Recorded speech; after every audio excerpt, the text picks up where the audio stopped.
pense que les tendances 2024 sont plus des confirmations cette année.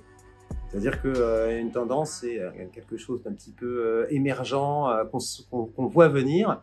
Là, j'ai l'impression que cette année, c'est la confirmation de ces petits signaux faibles des années précédentes. Donc, je pense que la première, c'est la confirmation du retour des grandes marques. Leur rôle, c'est de, quelque part, tirer l'économie française, mais c'est bien.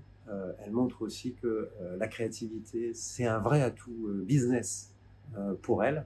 Et je pense que c'est très rassurant de voir des grandes marques comme Orange, comme Renault, Burger King être là, faire toujours confiance à la créativité pour créer du business. Je pense que la seconde confirmation, eh bien, c'est que les approches dites non traditionnelles sont désormais maintenant un peu des classiques.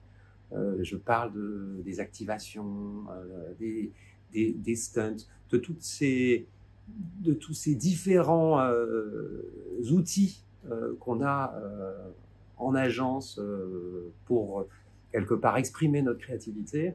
Là où avant, on était très presse, affichage, télé, radio, maintenant, l'éventail, il est immense et il est autant utilisé que des formats classiques. Et puis, la dernière confirmation, c'est que oui, l'IA est bien une trend dans notre industrie. Elle va révolutionner sans doute beaucoup de choses.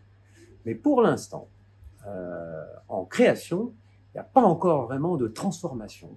On n'a pas encore vu, si vous voulez, à l'époque, en tout cas, où on jugeait sur les travaux qui étaient sortis, on n'a pas encore vu cette campagne full IA qui met tout le monde d'accord et qui sert un petit peu d'étalon pour inspirer les suivantes.